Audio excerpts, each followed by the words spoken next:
Welcome back, students, to the next session on operating system. We have seen in the last class contiguous memory allocation, fragmentation, segmentation, and we started with paging. So let's revise what is contiguous memory allocation, fragmentation, and segmentation, and then continue our lecture on paging. So last class we saw that contiguous memory, in the main memory, all processes are allocated memory in a block. So whatever is its requirement, it is allocated that complete amount of memory in one go at one place. So what is contiguous memory? Here the operating system is present. So P1 is present here. So P1 is not given again memory somewhere else. P1 is given memory at one place only. You cannot give it memory at two different places. So this is called contiguous memory. P2 requires some memory, entire space that it requires is given at one place. That is called as contiguous memory. So we saw that there is in the system, in the RAM, there are two partitions. One is user space and one is operating system space. Operating system code also is loaded into the RAM because it also has to be in RAM if the CPU has to execute it. And if this is the one who is taking care of all the process and all the services that are running on a system, so it has to be there in the thing. So this is operating system and this is the user space. This is what we saw in the last class. Then we also saw that there is something called as transient memory. What is that transient operating system? Transient operating system is the part of the operating system that is not always required to be in the RAM. It is only when it is required it is loaded into the RAM. So the space that is allocated to OS will always keep fluctuating. It will sometimes increase its boundary, sometimes decrease. So sometimes expand, sometimes shrink. So that is part of memory, that part of operating system which is not always in RAM is called as transient memory, and what is there in the RAM is called as resident operating system. So then the processes are given memory, and for this you have the base register and the limit register as we have seen in the beginning of this chapter. Then we saw this diagram. Then next we saw how memory is allocated, any processes that require. So in this case, if you see, process 8 is taking the maximum amount of space, whereas the other processes are taking less amount of space. So if any process finishes its execution and exits from the system, then that space will be called as a free hole, and other process which requires memory, if that memory is good enough for it to be provided, then it will be allocated. So in this way, processes will be allocated memory, right? Next we saw dynamic storage allocation problem. So we saw the first fit, best fit and worst fit. Best fit, worst fit and first fit are the way you all can allocate memory for the processes. So if there are free spaces in between in the RAM, which process this memory should be allocated is decided by first fit, best fit and worst fit. So first fit means whichever is the first hole available, you put that process into that memory and allow it to stay there for its execution. And best fit means see what is the requirement of that process, whatever MB it is asking or KB it is asking, memory space. If that much space is there, which is little larger or just exactly that, you allocate that. Don't allocate a memory that is big, more than what the process requires. Supposing the process requires only 80 MB and there is a memory of 250 MB and 100 MB, then which one you all will select? Obviously, you all will select the memory that is 100 MB because 80 MB is close to 100 MB and not 250 MB. So you all should allocate memory based on, if you are using the best fit, it will always allocate memory based on the largest hole that is available, just enough to hold this process, just enough for this process, not too big. Okay, worst fit, you are going in the decreasing order of hole size for a process. So if there is 80 MB requirement and there is 250 MB and 100 MB, again the same example, then the process will be put in 250 MB and not in 100 MB. So we are going for the worst fit. So what will be the issues that we have here? We will have the issue of internal fragmentation and external fragmentation. I explained your last class that internal fragmentation, if P2 is a process here and its requirement is only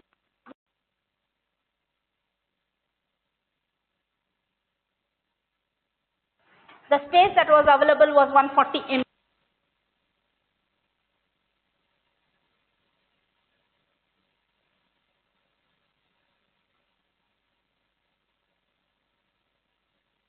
And we are having a whole of 100 MB, so we allocate 100 MB.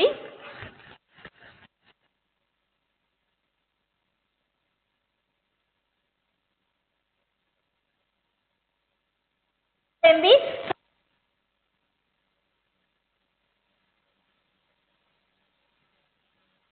The extra memory is allocated to the process. It requires only 8, but the whole that is available is 20 MB. So internal fragmentation is 20 MB. So the space requirement, then it becomes an so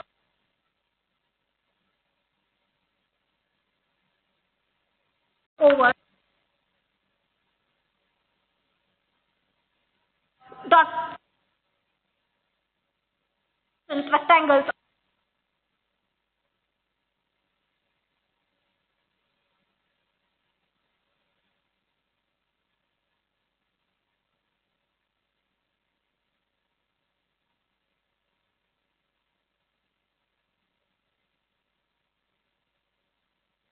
Can we allocate this from memory to this? Is it good enough to be allocated? Yes, it is good enough. But is it contiguous? It is not contiguous. Little bit is here and little bit is here. So that is non-contiguous memory. For external fragmentation we saw yesterday that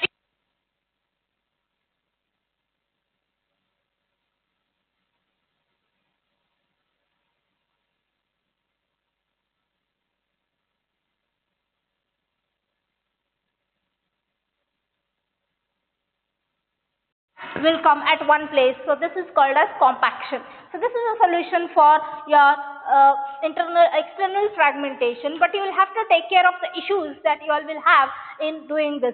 The issues can be that the process may be having static memory allocation. The dynamic reallocation may not be possible. The addresses that are there, they are all the references that are made to your variables and instructions are all static memory. Means during the time the loader loaded this program, that time the memory that was given was from this base register, so it cannot be moved to other locations. So in that case it is not possible to do compaction. So this process has to stay in that place only because it is not dynamically reallocatable. Dynamically reallocatable means during execution of program you can change its location. Static memory allocation is that static reallocation means that this you cannot change it. It is once it is loaded, the memory that it is specified that it has to be there, it has to be there only. It cannot change its location. That is one problem. Another problem is IO. If this process is waiting for an IO, then you cannot move this. If it has told that part of its memory you are allocating it as IO buffer, then you cannot move this process because this memory address is specified as a parameter for the IO request. So whenever the IO is finishes its task, it will send the information back to this buffer only. Whatever is the status of the IO, that information is sent back. The data is sent back to this particular buffer only. So in that case also P2 cannot be moved, because if P2 is moved up and P3 comes in that place, then this memory will be belonging to P3, and there P3, I don't know what information of P3 will be there, and you will disturb that space. So you should always use operating system buffer instead of the process buffer to solve such problems. Then we saw segmentation. Segmentation, I told you that it is the way the user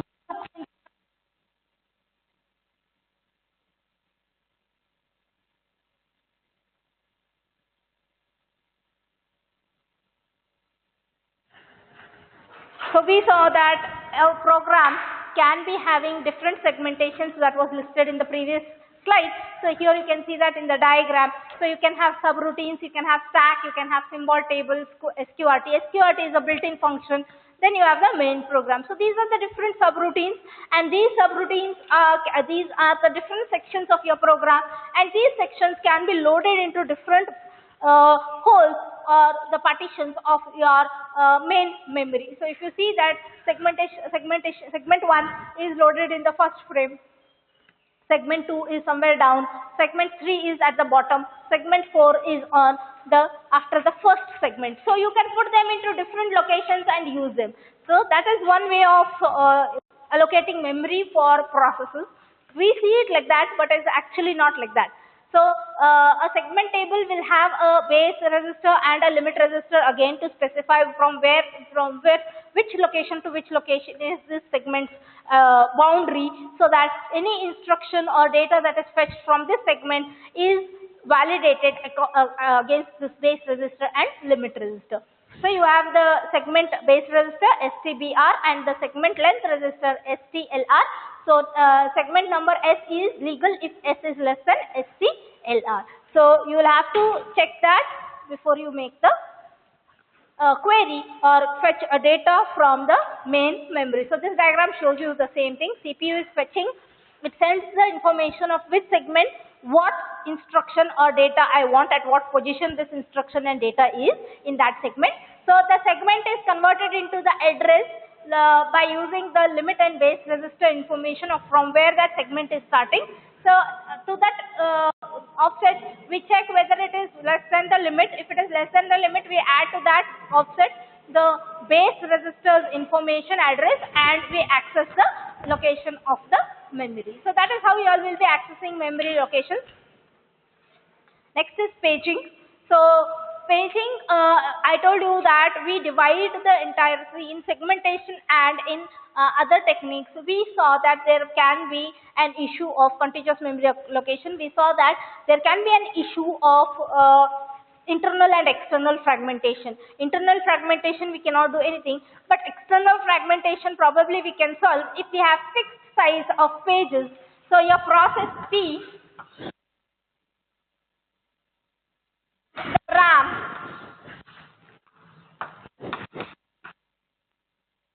divide that into equal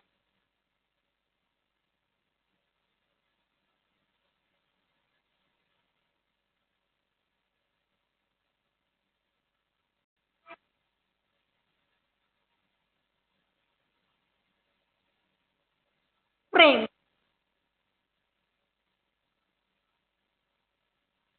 Process is divided into pages and RAM is divided into frame. Equal size pages and equal size frames. So what happens?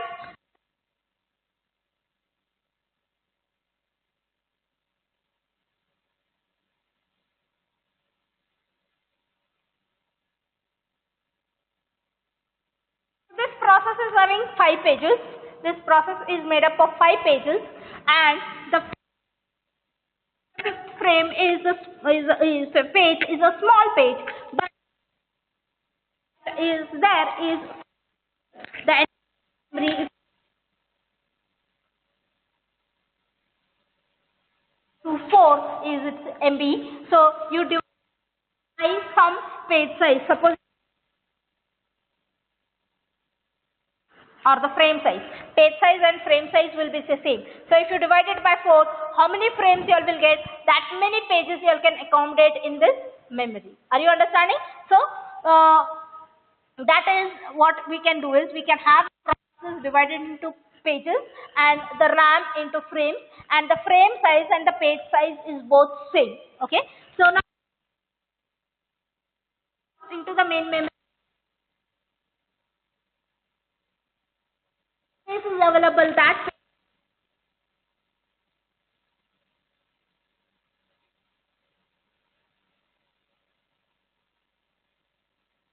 see here a page size, last page can be of a small size because it is of the size of this may not be exactly in 2 raised to. It can be a fraction value, an odd number. So the last page can have lesser size than the frame. So in that case only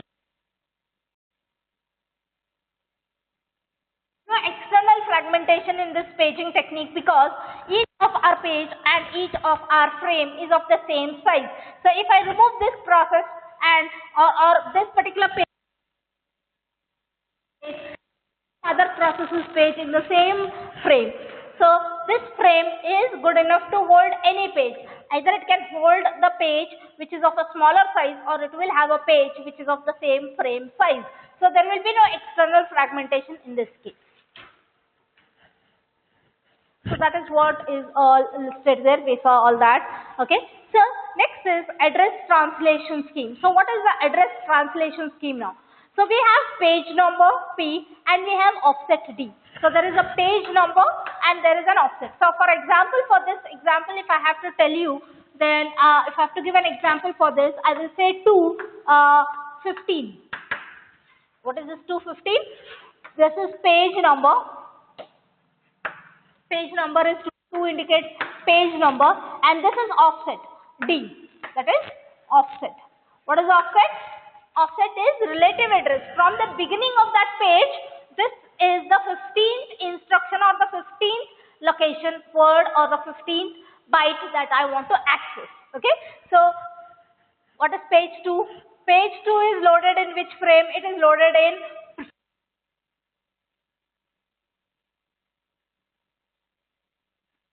right. So when is page 2? Page 2 is having a reference frame 3. So page 2 to go to frame 3. So where is this reference stored?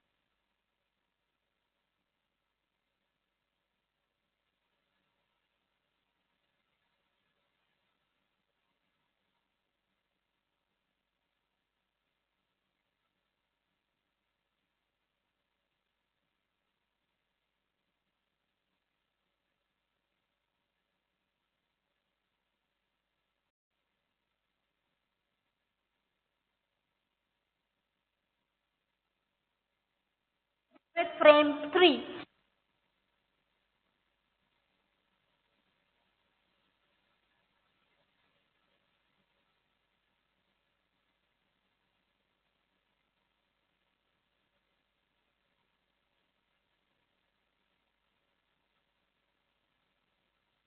So when I want to access page 2, 15th offset, so I will go to page table first, see where this page is stored. This page is stored in frame 3. So go to frame 3. In frame 3, I have to go to an offset of address,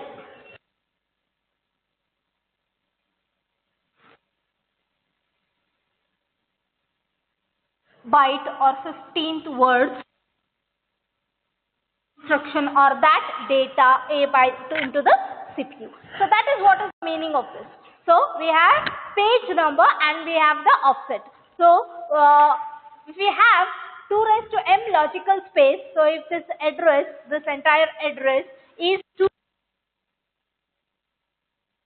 this address is 2 raised to m, then the page size is 2 raised to n. If the page size, the size that we have taken this page of 4 MB there, for example, then that 2 raised to n, that 4 is nothing but 2 raised to n. So whatever is 4 MB, so that will be 2 raised to n. So that n that we get, like for example, if you have for 4 MB only, if you are consider what will be the value for to achieve 2 raised to 4. For 1024, if you consider, it is 2 raised to 10.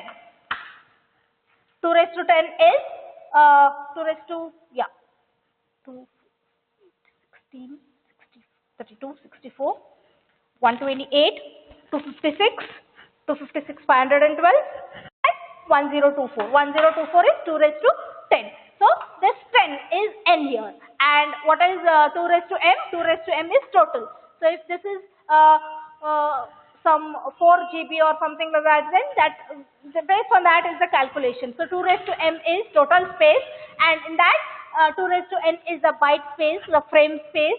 So n will be the offset and m minus n will be the page number. So that is how you all will be calculating the information. So this is the paging hardware. So this is how it will work. I just explained you all that here only. So CPU will issue an address which is having the information of what is the page number and what is the offset in that page number. So that the offset is a logical address which is converted to this, that section is the logical address and this is the physical address. So page number is converted to frame number, which frame you want to access using the page table. So it will go and get that as a page number and offset in that. So it goes to that location and fetches the location from the physical memory. So that is how your translation happens, and for this you have a hardware to do that task. So here there is an example. So there is 3 pages. Logical addresses are page 0, page 1, page 2, page 3. And this is stored in the page table, which page is there in which frame.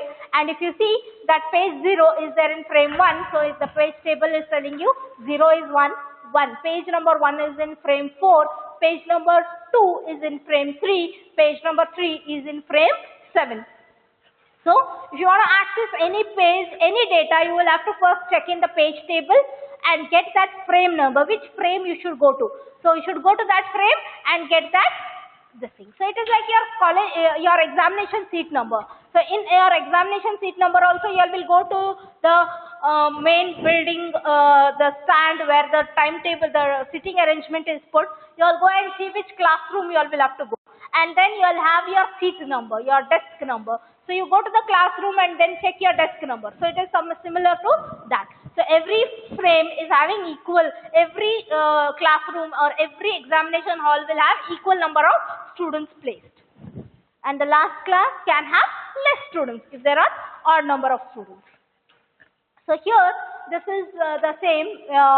You have A, B, C, D placed in the pages, and that is loaded into the physical memory in the thing. So here what it says, n is equal to 2. Why n is equals to 2? How many elements are stored there?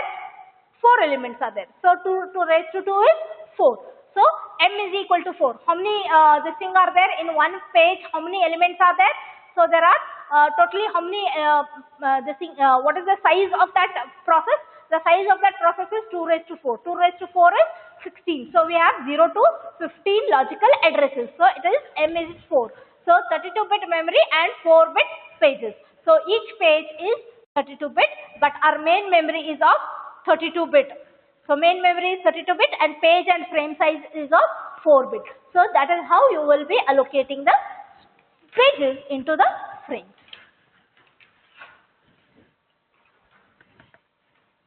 Next is calculating the internal fragmentation. So how do you calculate the internal fragmentation? So here we have an example that the process size is 72,766 bytes and page size is 2048. 2048 is a page size. That means it is 2 MB, right? If I am not wrong. So it is 2 MB. 2 MB page size for a process size is 72,766 bytes. So if you divide that by 2048, so let me do that on the board.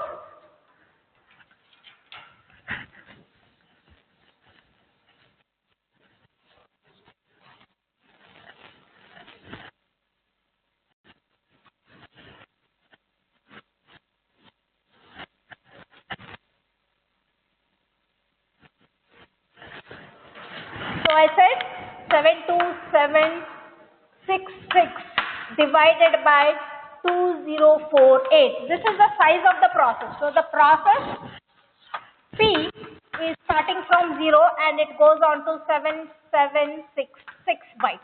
So much is the size of your process. So we have to divide this into pages. The pages size, the size of each page is 2048.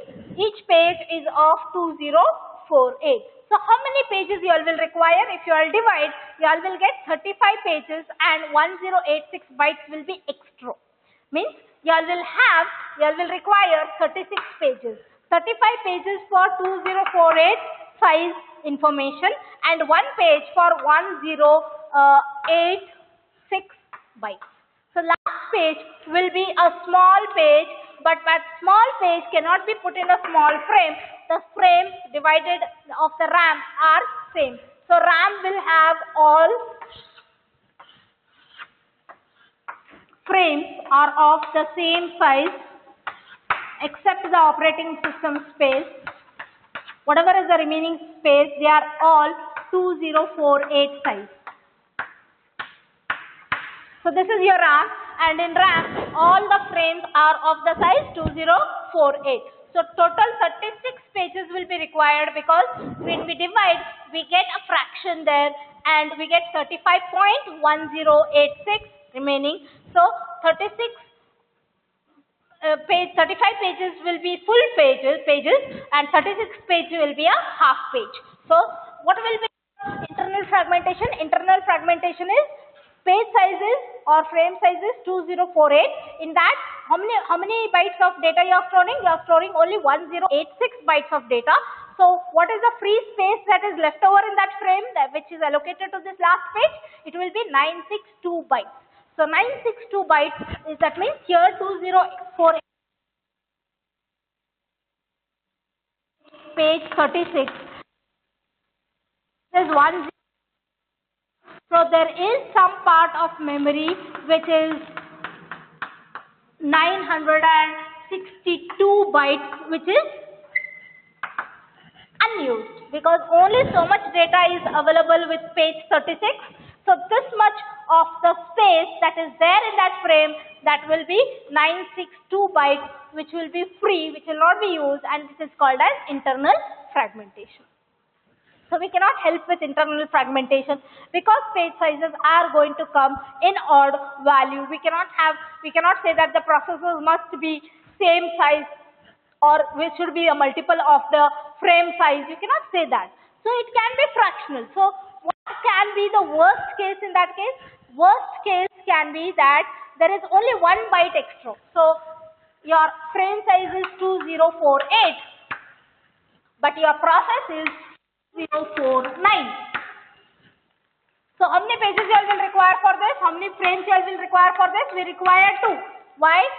2048 will go in, bytes will go in 1 frame, and the 1 byte that is extra in this, only 1 byte is extra, so that will go in your second frame. So 2 frames will be used. So what is the internal fragmentation here? Internal fragmentation is 2047, because out of 2048, only 1 byte is used, 1 byte of memory is used. 2047 bytes of memory is free. It is not being utilized by this process, but is allocated to this process. So that is called as an internal fragmentation, and that is the worst case of having an internal fragmentation. So what is an average case? Average case is always half the frame size. So your frame size is 2048, and that means at least 1024 amount of free space will be there on an average with all processes. If you calculate the average, then it will be 50% of that page. So half of the frame size will be the internal fragmentation on an average. So small frame sizes is desirable. Do you think that if I have small frame sizes, it will be good? So instead of I have a process which is 4094. So if I have 100 MB or for example 200 MB or 400 MB, would it be preferable? How many frames would I require and how much data would have been saved? So you'll just calculate and see that. The problem here will be if I have lesser number of frame size and page size, then the number of pages will increase. Consider this process only, 7276.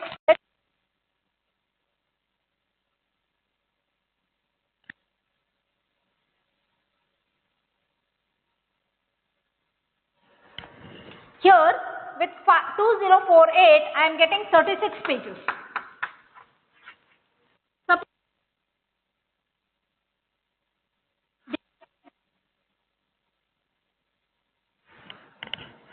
I am reducing the frame size to half. If the frame size and page size is half, then how many pages? Double is? So around 71 or 72 pages I will require to save this process. Can you see that the number of pages are increasing? Number of pages are increasing, number of frames are increasing. So, when you are doing a context switch between the processes, that many pages have to be removed from the main memory to the secondary storage device and again brought from the secondary storage to the main memory. Think of the transaction time. We have calculated the transaction time in our last class when we were talking about contiguous memory. So, the transaction time for each of these pages. So, if the number of page increases, the transaction time also will increase. The amount of time required to remove the page, because one page at a time it is going to remove. It is not going to remove the entire pages once only. It is going to remove one page, settle it down in the secondary or the backing store, then going for the second page, remove that page and settle that in the backing store. So it is going to do it one by one. It is not going to remove all the pages in one go. It cannot do that because it has to check each of that page's status. What is it, whether it is currently getting executed or whether it is in waiting state, what is its status, based on what its IO is and all that, it has to calculate that page is this thing and do it one by one. Whatever it is, it has to do page by page because only one instruction can be executed by the CPU at a time. Don't forget that. So the context switch time will cause an issue here. So number of pages you increase, the time delay in context switching between processes increases. So that's not a good idea to have a smaller page size. Let it be that we have internal fragmentation but not bother about having the smaller page size. Each page table entry takes memory on to track not only the transfer of pages but also think of the page table. So initially for this 22 entries. So increase in the number of entries. So minimum if you take 70 also, 70 entries will be there. Instead of 36, there will be 70, 71 entries. So that is again taking that much of memory space. So that is again a waste of memory. So not a good idea. So page size growing over time. So modern operating systems are all having computer architecture which are of high RAM and all that. Hence the page sizes are increasing. We are now having minimum of 8 KB of page to 4 MB of page. Up to 4 MB page sizes are also available. Some of the operating system even have varying page sizes. We will see that in the coming section. So this is an example of the free frames and how allocation happens. So if you see here, there is a free frames list with the operating system, which all frames are free, which are available for allocation is listed there. Then you have a new process coming in. The new process is having 4 pages, page 0 to page 3, and that has to be allocated. So this blue lines, blue frames indicates that that is already full, and the gray frames indicates that they are free. So those pages, this process has to be allocated the memory. So for page 0, we allocate the first frame that is there. So it is in the order of your queue. So whichever got freed first, that will be there in the front of the queue. So that frame will be allocated first. So in what order they have become free, in that order only the process will be, the operating system will be allocating that memory to processes. So first frame 0 is allocated 14, frame 1, page 1 is stored at frame 13, page 2 is stored at frame 18, page 3 is stored at frame 20. So that is how you will have those frames full and those other frames are empty. Blue frames already are full, right? So how do you implement a page table? So implementation of page table, you can have a register for this, CPU register, central processing unit register dedicated for storing a page table. But if the page table is small, you can store that there. But if the page table is not small, if it is going to take MBs of data, you cannot store your page table in register because registers are always in terms of KB sizes. So if your page table is small, you can keep them in the register, and that register can be page table base register and page table limit register. You can keep them in the main memory and have registers to keep a note of where it starts and where it ends. So if you have page table small, you can keep it in the register and access it from there, but page tables are not small, so we have to keep them on the main memory. If we are keeping them on the main memory, then we have to keep the note of from where the page table starts and where it ends, so that I can access page information from that memory location only. Now, in this case,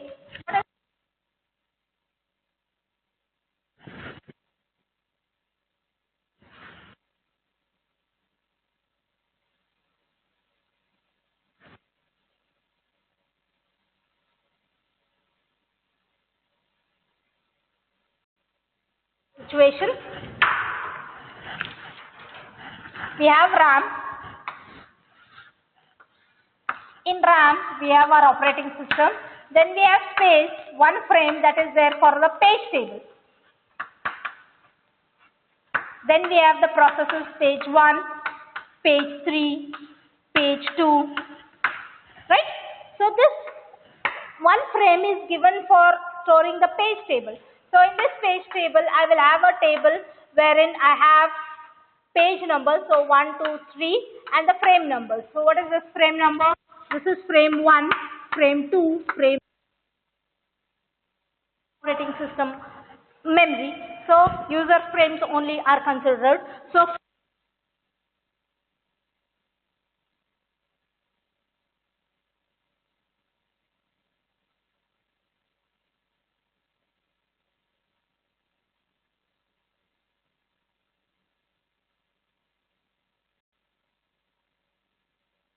and page. So what happens now? Suppose I want to access page and offset. So I will write P. For example, I want to access page fifth instruction. Page 2, offset 5. So where is page 2? CPU generates this address and it says get the instruction that is there at this location. So I have to go to page 2. So what I should do first? I will go to page table base register and page table.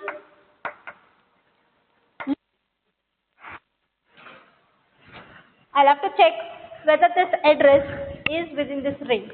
So first I'll have to access this memory location. So you will have operating system will access this memory location. Why? Because I so from the memory for page table information. Access the page table. In a page table, I'll have to go to page 2, which frame it is in. Okay? Then, because this is page table and this is frame table, frame number. So, from page number, I have to convert it to frame number. So, first, now, second act. Now, and from that frame, I will access the. So for one instruction fetch, how many times you access the memory? Twice. Once to access the page table to get the frame number, then we went to that frame itself and accessed that instruction from that frame. So what we are doing? We are doing two memory fetches for one instruction. For one CPU information, we are doing two memory accesses. So, what we have here, page table base register BTR and page table limit register is used to indicate the size of the page, how much big that page size is. In this scheme, every data or instruction access requires two memory accesses. That is what I explained here. One for the page table and one for the data or instruction. To avoid this problem, they came up with another hardware, which is the transition look-aside buffer. So instead of having this page table stored in memory, we will keep this frame free for user process into cache. It is nothing but a cache memory. A cache memory is saved so that CPU accesses the frame number from here only, then goes to that frame directly and access. So instead of accessing this page table, already what I have accessed. Now just now frame, store that in this cache. So that next time CPU will directly know page 2 is in frame 4, so it will go directly here. So we don't have to go twice to the memory.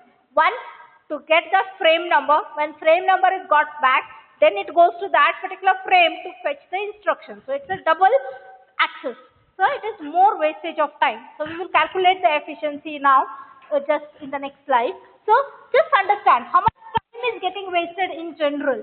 There's a lot of time wasted in general because CPU has to go and fetch the frame number for that page number, then go to that frame and fetch the instruction. So instead of that, when you access a page from the frame table, you note that into the buffer, which is the transition look aside buffer, or is also called as associative memory.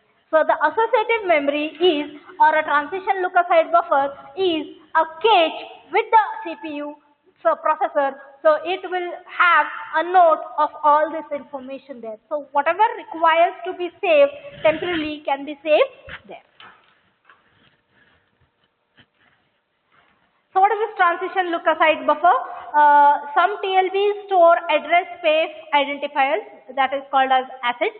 In each TLB entry uniquely identifies each process to provide address space protection so for that process. So it not only keeps the information of page numbers, just see here.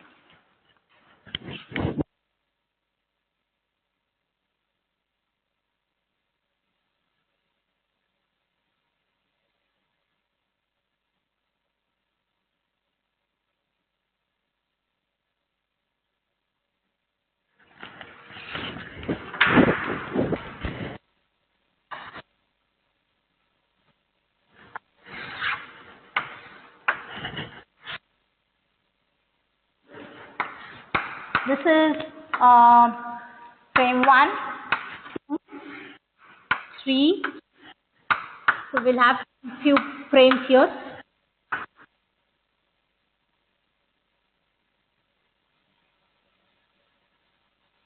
So let's say supposing we have a few set of frames.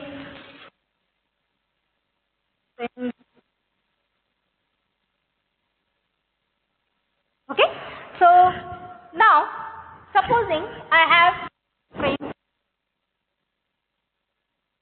So we'll have page 1.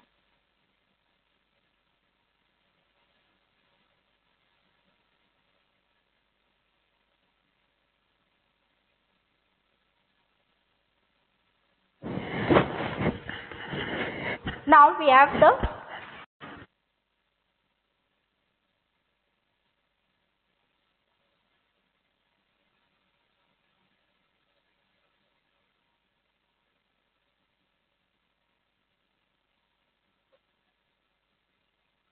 okay. Then again is frame 5, but this is of page same process. It is of another process. Okay. So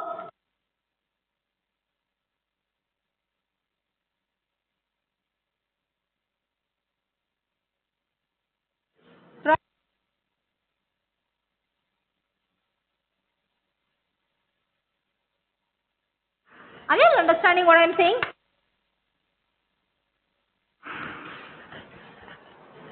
So frame numbers, page number and frame numbers are there. So two processes have same page number. So now in your TLB, if I have first frame page number is at frame 2. For process P2 also have page 1 at frame 5. So which process we are talking about is a question. So along with this, we have something called as asset. Asset tells us P1 and this is process P2. We have the PIDs stored here. So we'll know that this is for process P1, this is for process P2. So that is how we can differentiate the page numbers and the frame numbers from one process to another process. So that's why we have the ACID property. The ACID property uniquely identifies each process. So PIDs are used to identify this page is of which process and this page is of which process. Okay. So otherwise we need to flush at every context switch. So we need to flush this memory at every context switch. So if CPU is executing process P1, it will be flushed and only P1 data will be there. Otherwise, when P1 finishes or it goes into waiting and P2 is brought into execution, then it has to be again flushed and again P2's data has to be loaded. So that is a waste of time and energy in getting that information and storing it. So if the page is repeatedly accessed, it's always better to have information in your TLB so that you can directly access that memory, right? So that's why it is better to have a PID stored in the PLD. These PIDs are stored in a column called as assets. Asset is what? Address space identifier. Which process this address belongs to is address space identifier. Okay. So TLB is typically small, 64 to 120, 1024 entries. So at the most the size of this TLB is 64 to 1024. So it can be either 64 MB or it can be 1024 MB. So only that many entries it will take. So on a TLB miss, what's the TLB miss? Now in this I have these processes. So I have supposing 3 and I have now in this I don't have page P4 information. Whenever there is a page request, if that page is not present in the TLB, that is called as a TLB miss. Then the CPU will access the page table of that process, get that page frame number and put that information here and then execute the instruction. So what is the TLB miss? TLB miss is an is miss. If that entry is not present in the TLB cache, then that is called as a TLB miss. Otherwise, if it is present in the TLB, it is called as a TLB hit. It is called as a hit ratio. So TLB hit means the entry is present in TLB. TLB miss means that entry is not present in the TLB. So replacement policies must be considered and some entries can be wired down for permanent fast access. So some of the processes will always be in the memory. So for example, if you are doing a software development, that process will always be running. Sometimes you all will not stop execution or you all will not close that application. You all will always keep that application open. You all will put your system on to sleep and then again when you all come back, you all will wake it up and you all will start using it. So such processes or even the operating system frames, they are wired down. What do you mean by wired down? They are permanently kept, permanently saved in your TLB cache so that whenever you want to access this page, you don't have to worry. It will always be there in the TLB. So processes which are always accessed every day, every time it is accessed frequently, very, very frequently, such TLB or such page frame information pair association can be stored in your TLB always, and that is why it is called as wired down. Wired down means it's there permanent. It's there permanent. So this is your associative memory. The associative memory has a table which is having two entries: hash number, page number, and frame number. So the address translation is P, D. So you have page number and offset, and that is converted into frame number and offset. So get the frame for that. Otherwise, get the frame from the page table in memory. So if it is not present in your TLB, it will be brought from the information will be got from your. So this is the diagram which tells you about the same. Go through this diagram and try and relate what we have explained till now from this diagram.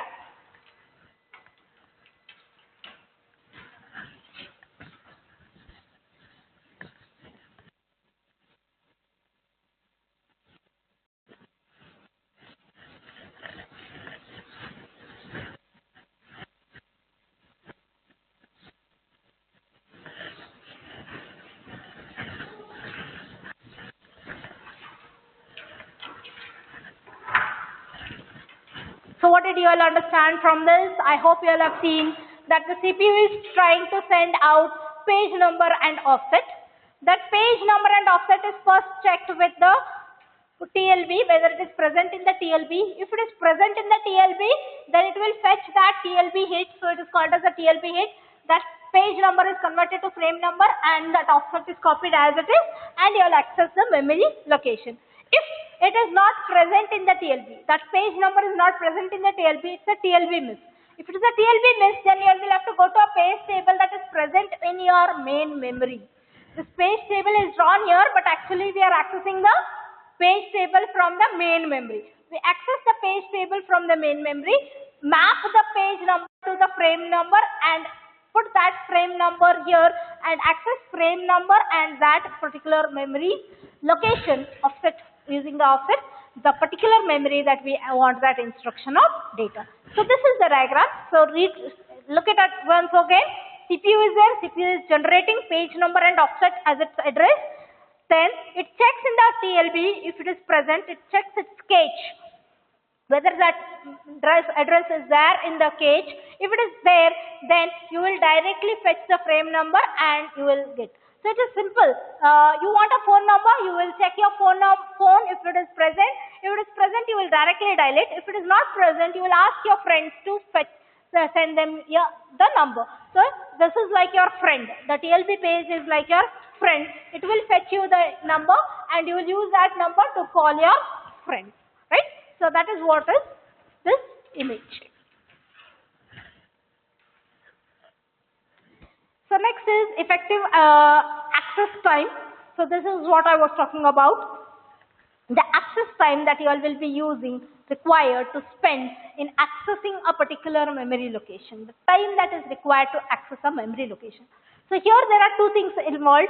First is associative lookup. Associative lookup means to look up in the TLB. So if that entry is present. If the cache is having the entry. CPU first checks the cache, then checks the memory, right? So first you will have to do the associative lookup. So if it is present in the TLB, the time taken for that, supposing, is epsilon. Okay. So epsilon time is required to fetch the data that is present in the cache. If that is present, can be 10% of memory access time. This is less than 10% of your memory access time. So that's fast it is. Next, hit ratio is equals to alpha. What is hit ratio? How many times you have accessed the TLB and got the data from the TLB. That is hit ratio. So hit is whether it is present, TLB hit is, if it is present, it is called TLB hit. If it is not present, we call it as a TLB miss. So if it is present in the TLB, then it is the hit. So how many times you have the hit ratio? Means you have accessed 10 times TLB to fetch a data. Okay. If it is present 9 times, then your access ratio is 90%. If it is present 8 times, every time you go and check the TLB, it is present. 8 times you check, it is present. Are you understanding? So that way we have alpha. Alpha is the hit ratio. How many times you have obtained the data in the TLB, in your cache. That is the hit ratio. So hit ratio is percentage of times that the page number is found in the associative register. Ratio related to number of associated register. It is calculated based on the number of associative registers that you have. Consider alpha is equal to 80% and epsilon is equal to 20 nanoseconds. Means the time required to fetch the information from a TLB is 20 nanoseconds and 80 times when you have checked, it is present. Only 20 times it is not present. Okay. 80 times you have accessed the data from your phone and 20 times, 20% of the time you don't have your friend's number. And the time that you require to check your phone number is, the phone number in your phone is 20 nanoseconds. Okay. So 100 nanoseconds for memory access. To access, once you get the frame number, to go to that frame and fetch the instruction, it takes 100 nanoseconds. So time, memory access time is 100 nanoseconds. Then associative lookup time is 20 nanoseconds. Okay, and your hit ratio is 80%. So we calculate the time that is efficient access time is equals to 1 plus epsilon into alpha plus 2 plus epsilon into 1 minus epsilon. What is this? You are accessing once the memory access. So if it is a hit ratio, if you have found the data, it will be one time you will be accessing the thing and the associative table, and you are fetching the data. Otherwise, if it is not present, 1 minus alpha means it is missed. If it is a miss, then 2 times you are accessing the memory. In that first case, once you are accessing the memory, if it is not present in your TLB, 2 times you are accessing the memory. So that is why 2 plus epsilon 1 into alpha. So 20% of the time you are accessing 2 times the main memory. So that is why 2 plus epsilon into 1 minus epsilon. So 2 plus epsilon minus alpha is the effective access time. To calculate this, we have an example here. So consider alpha is equal to 80% and epsilon is 20 nanoseconds for TLB search and 100 nanoseconds for memory access. Then effective access time is equals to 0.80. 80% means 80 divided by 100. So you get 0.80 into 100, because this is the time required to access the memory. It is present. So you convert that page number to frame number, and you take 100 nanoseconds to fetch that instruction from that frame.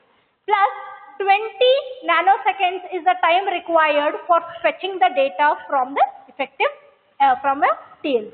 So into 200 is equals to 120 nanoseconds. So 2 times you are accessing. If it is not present, 2 times you are accessing the memory location. So 20 into 200 is equals to 120 nanoseconds. If you add both, you will get 120.